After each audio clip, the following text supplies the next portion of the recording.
had a website, but it was almost like a vanity project back then. Now it is like an entrance fee to have a business.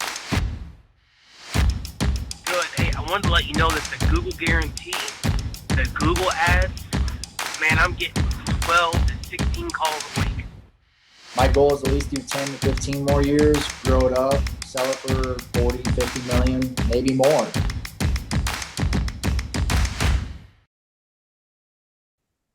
Hello, everyone, and welcome to Titan Talks. My name is Jonathan Stern. I'm an engineer at Topline Pro, but once a week, I have the honor of sitting down with successful home service entrepreneurs to discuss their journeys to success. Today is May 10th, 2024, and my guest is Matt Hitchcock of the Grass Guys LLC, a landscaping company in Evansville, Indiana. Matt started the business in 2000 and primarily specializes in high-end properties. Matt, we are so excited to have you on the show today to discuss your journey in the industry. So thanks so much for coming on, and welcome to Titan Talks. Thank you for having me. I appreciate it. To kick things off, would love to hear how you got started in landscaping. There's a little tidbit on your website, but would love for you to give us the whole story. Sure. Well, I came to my dad when I was 15. I was looking to get a job, trying to make some money, pay some bills, and buy some things. And I wanted to be a bagger at a grocery store, local grocery store. And my dad had owned a dog grooming business my entire life. And I always enjoyed watching him and in his entrepreneurship. And he said, "Why don't you start a lawn mowing business?" I said, "Well, sure. I love being outside. I love dealing with people." And that's pretty much how it started. It went from there to get my first yard. And in 2000, it was a neighbor to my grandparents' house. And I had that for first year. And then it went on from there. I started out with a push mower, $50 push mower from a yard sale. And then I moved up from there to a snapper push mower that my grandpa had when he decided to go into a retirement home. And from there, it's grown into walkers and zero turns. And I've had the business since I was 15 in 2000. For the longest time, it was always a side gig. Back in 2009 to 2010, I went full time. However, that was right during the drought in Evansville. And at that time, I was just wanting something that was more permanent, extra money coming in. And so as I said, it's always been a side gig. So I went ahead and went back into having it be a side gig and just had a full-time job. And then in the end of 2019, I decided to take it full-time. And from there, it's been a blast. I've met you guys through Topline Pro, created my website. It's been phenomenal. I love laying stripes. I love using walkers. In 2007, I believe I bought my first walker, a used C. And from then on, I've never used anything other than walkers. You say you love laying stripes. I love looking at your stripes. I sometimes spend half of my afternoon just looking at the photos on your website. They're really good. I appreciate it. They're really, really nice, Matt. I want to ask about let's go back to when you were 15. Yes. Why did your dad suggest mowing? I think he knew that I enjoyed being outside, and he, I believe, could see that I had the entrepreneurship in my blood, and I was a hard worker, and I think that's why he introduced that to me and offered that up. He was like, "Why do you want to work for somebody else when you can work for yourself?" And I'm like, "Yeah, that's true." Had you done that before? Were you 11 and 12 outside on your front yard mowing your own home, or was this a totally new thing at that time? This was a totally new thing at that point. I had just been in the dog grooming business, washing dogs and getting them blow dried and all that, getting ready for my dad to take over or finish the dogs out. But no, I did some yard work around the house, but nothing major. Right. So this is really a new experience.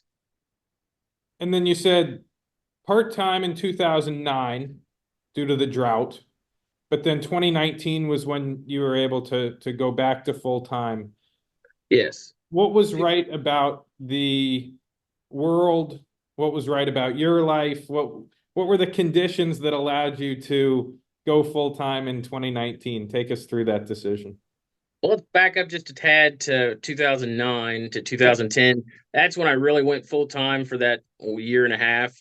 And then the drought came, and then it lasted, I think, in 2011 ish, 12 ish. I decided to go back to being part time again. I was looking at getting married, and I needed a secure job, that steady income. So I decided to go back into the corporate world, and I had insurance, health insurance, and all that good stuff. And then fast forward to 2019, I had been in the corporate world for 10 years, and I'm more of a mom and pop type of business.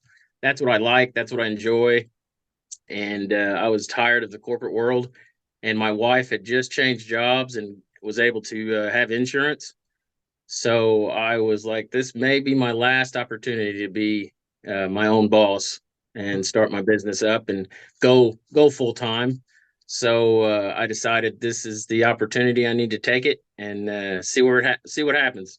Worst case scenario, I quit the business, do the side gig again, and go back into the corporate world. But I swore to myself, I really don't want to go back.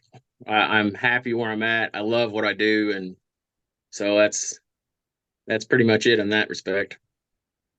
What's your favorite thing about being your own boss? Having the ability to say no to clients, that from time to time, it's very rare, but it just happened recently. I had a disgruntled customer that just went off the deep end, so to speak, and it was nothing on my end. It was just basically on the weather. And as I said, she decided to go off the deep end, and the ability to say, you're no longer my customer, is one of the big pros in my eyes about owning your own business. In the corporate world, at the time before I went into being full time, I worked at a hospital as a grounds crew, and worked my way up to being supervisor. And there was a lot of politics, trying to keep the president happy, all the nurses happy, all the people happy, and you don't really have a lot of say in those times. You pretty much just have to follow what your boss says. And I like being my own boss in that respect. I can say yay to customers, or I can say nay to customers. And if in my business, attitudes are everything. So if you have a bad attitude, it's not worth my time to keep you as a customer, and it's definitely not worth the extra stress. And in the corporate world with me, there was a lot of stress because you're always trying to have to keep people happy.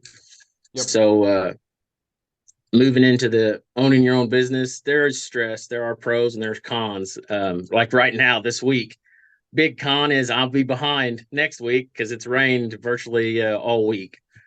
And that's something else that I may be different than most guys.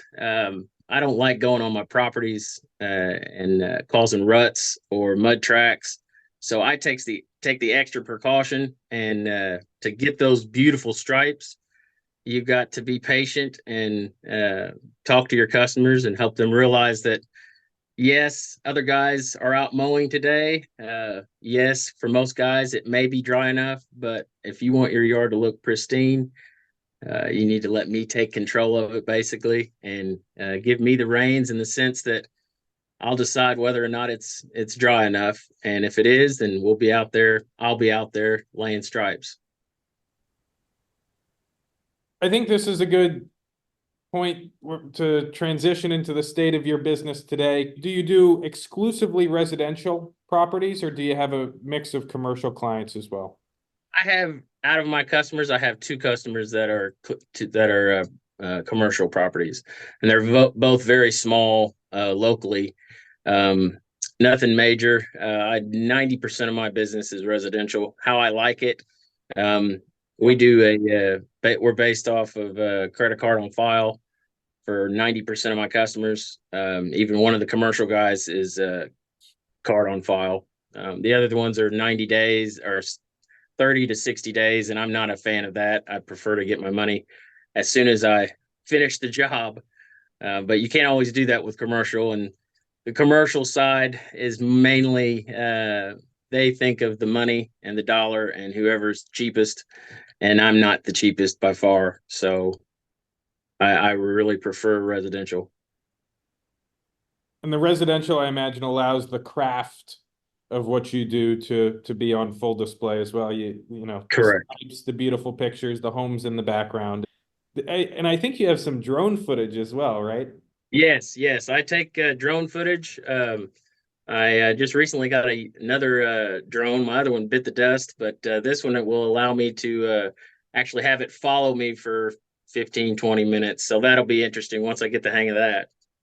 When did you start with the drones, and what's the process like having those there? Do you do it after? Do you take the footage during? How does that work? Well, I started, I think, in 2018. I got my first used one. I don't. They are nice, and I just couldn't justify spending $1,000 on a brand new system. So I waited and waited, and finally, in 2018, one popped up. I traveled to get it, and it was a little DJI Spark, which was perfect, small but still compact, has all the features you really need. And I usually wait. The process with our stripes, I go, let's see, mow 2 times. So 2 weeks, I lay the same stripe. So every 2 weeks I change. And by doing it every 2 weeks, it doesn't hurt the grass. Plus it just allows that stripe to lay in there and be prettier and stand out more. And then what I usually like to do about close to dusk is about the best time to get the perfect stripe picture. But if you go up, I've tried to go up really, really high. The highest I've been is 450 feet. But you lose a lot when you do that. So I try to stay maybe 7,500 feet up in the air. Matt, are you a solo operator these days, or when you go out to the big properties, do you have a team and a crew there with you? No, I'm a solo operator. I became a solo operator in the end of 2022. I was honestly, I had always been a solo operator. 2009, when I went full time, I had 70 properties and I had 2 guys working with me. They were by far the best employees I've ever had. They were brothers, and they were friends of my brother. Their other brother worked with my brother, so they were fantastic. They were by far the best employees I've ever had, and it's gone downhill, sadly, since then. Employees these days, you can find good ones. They're out there, I'm sure, but I've not had that luck so far. So I decided back in the end of 2022 to say, you know what? Let's try this out on my own again. And to tell you the truth, I love it. It's been actually a blessing not to have to fool with the headaches of employees, the extra costs, whether or not a guy's going to show up on time, or wait 2 or 3 hours to show up, or not show up at all. So once I get to my shop, I know for a fact that I can go out and I'm ready to go when I'm ready, and I don't have somebody waiting. And if I want to take longer on a property, if I see that the stripes need to be better or whatever, it's up to me. It was always up to me, but I don't have an employee waiting at the truck wondering what to do next. So it on some bigger jobs, yes, I may take longer, but you're going to get the quality that I strive for every time. Yep. So I don't have any worries in that respect. How many jobs do you have on the schedule these days, and where did they come from? Mainly all of them came from word of mouth. And then I have had some recently when I did the website and I revamped it. I've had several people come from my website. Some are out of my service area. or some are just not a good fit for me. And then usually with those, I try to not let the customer just hang. I've got a network of guys that I use for properties that are out of my service area. So I will refer that to them, and then it keeps that customer happy. And it's not just like, well, sorry, I can't help you, so you're going to have to find somebody else.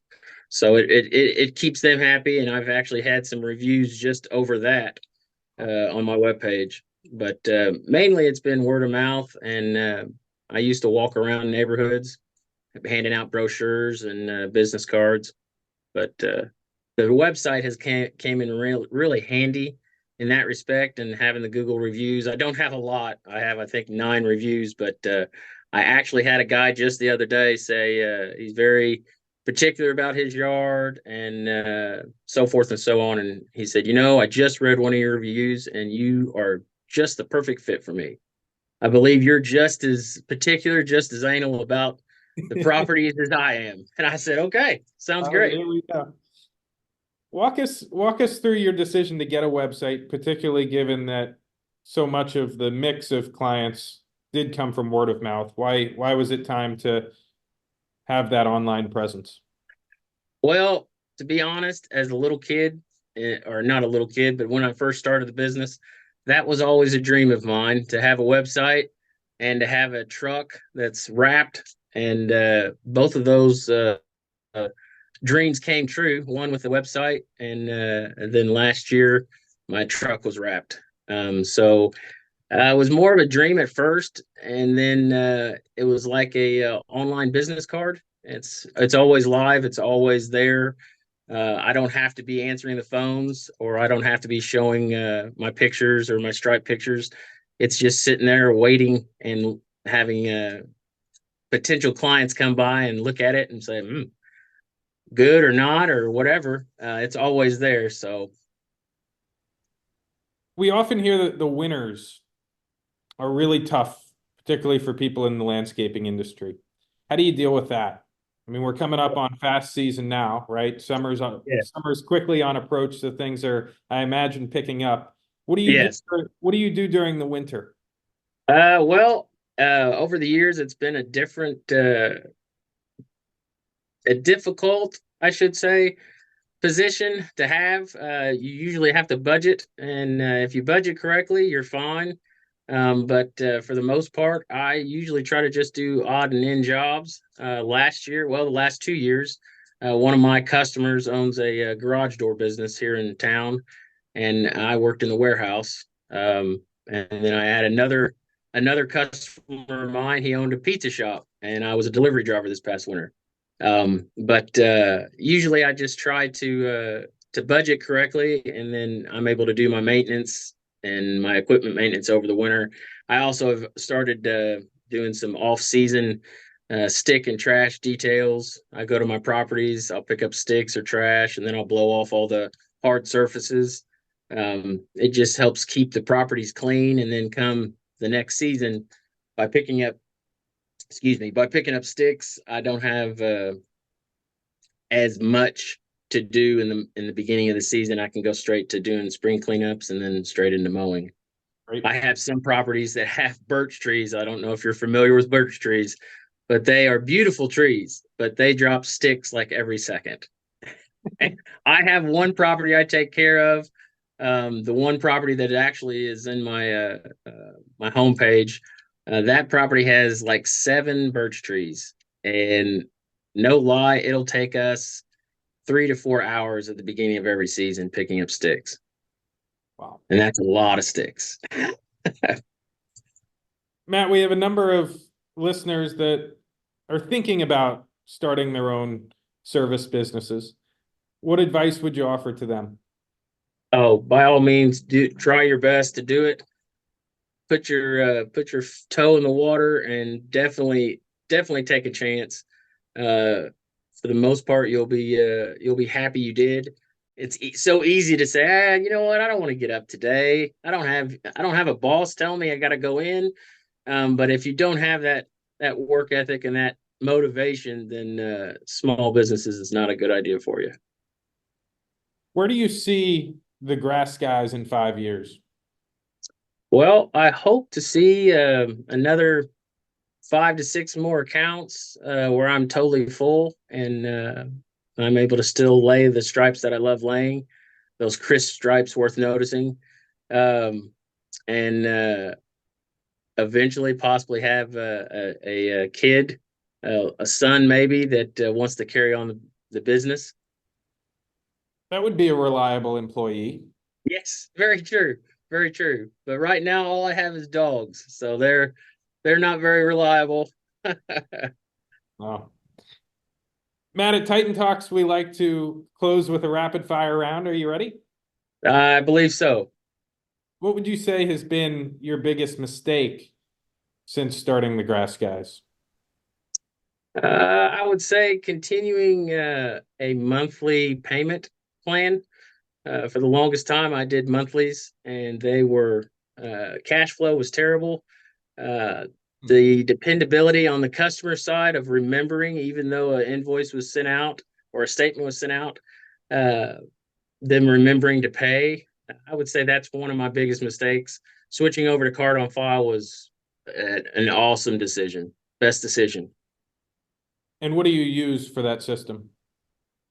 I use Yardbook and Stripe. Got it. Yardbook is an awesome CRM. I use the paid subscription, so it comes in handy. It has all the features I really need. Great. What would you say is your greatest challenge today?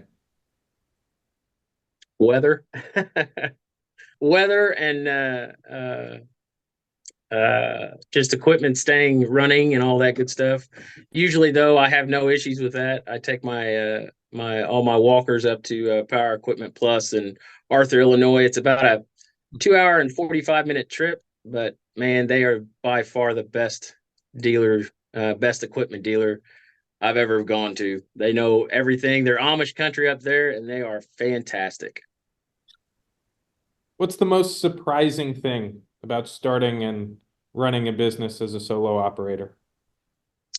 The time it actually takes to service a property, the time it actually takes to service an acre, where most guys can do an acre in 45 minutes to an hour. I'm at an hour and a half to do an acre, but I believe I take care. Not saying other guys don't, but I just take the time to maintain the property the way I want it. And to close, what would you say has been your proudest moment at the helm of the Grass Guys?